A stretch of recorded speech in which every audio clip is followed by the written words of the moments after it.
jalani, ku selalu rasakan kasih-Mu. Ku bersyukur atas kebaikan-Mu. Engkaulah Yesus Tuhanku. Semua ini untuk membantuku supaya ku hidup sesuai kehendak-Mu. Penyertaan-Mu selalu ku rasakan, Kau tak pernah tinggalkanku. Ku mengucap syukur dan mengucap syukur selalu, Tuhan. Ku tetap percaya rancangan-Mu indah, rancangan-Mu indah selalu, Tuhan Yesus, Kau terindah.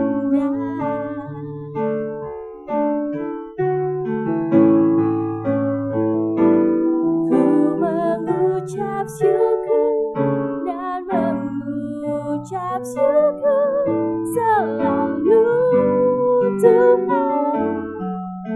Ku tetap percaya rancangan-Mu indah, rancangan-Mu indah selalu, Tuhan Yesus, Kau terindah.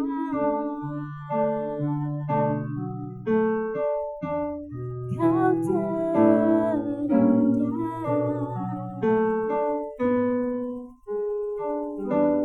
Kau terindah.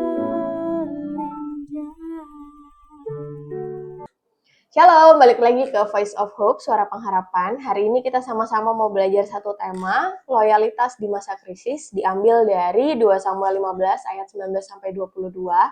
Kadang-kadang kita itu baru merasa siapa yang benar-benar bersama kita bukan saat hidup sedang baik-baik saja, tetapi justru ketika semuanya sedang berantakan. Ketika posisi lagi hilang, ketika keadaan mulai berubah, ketika seseorang tidak punya lagi keuntungan untuk ditawarkan. Nah, dari ayat ini kita sama-sama melihat bahwa Daud juga sedang berada di masa sulit. Anak kandungnya sendiri, Absalom, memberontak dan mengambil alih kerajaan. Daud harus meninggalkan istana dan pergi melarikan diri. Daud bukan sedang duduk di tahta dengan kemuliaan. Ia sedang berada di titik terendah dalam hidupnya. Dan di tengah situasi yang seperti itu, ada satu tokoh menarik dari 2 Samuel 15 ayat 19-22 yang bernama Itai. Itai adalah orang dari Gad. Itai juga bukan orang Israel asli, ia adalah orang asing, bahkan dia juga baru mengikuti Daud itu belum lama.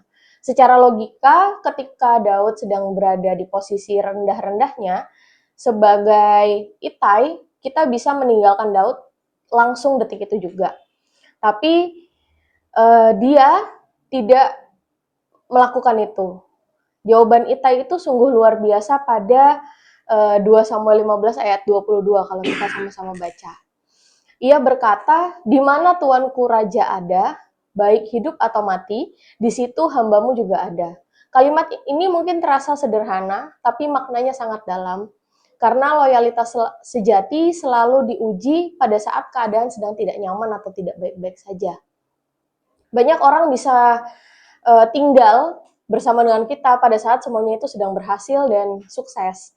Banyak orang bisa mendukung pada saat keadaan kita juga sedang aman. Tapi tidak semua orang itu bisa bertahan ketika kita sedang menunggu sebuah proses, sedang bersedih hati, sedang mengeluarkan air mata, bahkan ketidakpastian dalam hidup. Menariknya, Daud sebenarnya memberikan jalan bagi Itai. Daud berkata, "Pulanglah." Artinya loyalitas itu tidak dipaksa tanpa paksaan, tapi loyalitas itu lahir dari hati. Bapak dan Ibu, di dunia ini kita mengajarkan bahwa hubungan itu banyak bersifat transaksional. Aku dekat kalau misalnya kamu ada manfaatnya.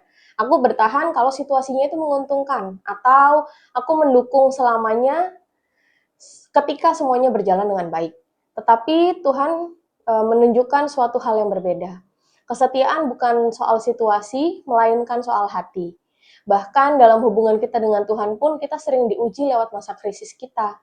Mudah percaya saat doa dijawab dengan cepat, mudah menyembah pada saat hidup berjalan lancar. Tetapi bagaimana saat keadaan tidak sesuai dengan harapan? Apakah kita masih berkata, Tuhan, di mana Engkau ada, di situ aku tetap ikut. Itai mengajarkan bahwa loyalitas bukan tentang kenyamanan ataupun kesuksesan belaka, tapi loyalitas juga tentang komitmen.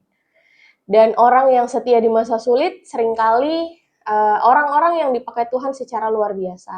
Mungkin hari-hari ini ada dari kita yang sedang ada di musim yang sulit, relasi kita mungkin berubah, pekerjaan kita sedang melelahkan, pelayanan kita juga mungkin terasa berat, atau mungkin kita lagi merasa sendirian. Tapi lewat kisah Itai dan Daud ini kita sama-sama belajar, Tuhan melihat setiap kesetiaan kecil yang tetap bertahan di tengah krisis, karena karakter sejati tidak muncul saat panggung terang, tetapi saat lembah terasa gelap. Dan kabar baiknya Tuhan sendiri adalah pribadi yang paling setia. Saat kita manusia bisa pergi, tapi Tuhan tetap tinggal. Saat dunia berubah, kasih Tuhan tetap sama. Jika hari ini kita merasa sedang ada di titik terpuruk kita, maka ingat kata Itai bahwa di mana engkau ada, di situ pun ada aku. Jadi hari ini kita sama-sama belajar menjadi pribadi yang setia, setia kepada Tuhan, setia kepada panggilannya, dan setia dalam hubungan kita dengan Tuhan. Bahkan ketika keadaan kita tidak ideal, karena loyalitas di masa krisis adalah bukti kedewasaan hati dari kita. Tuhan memberkati, Shalom.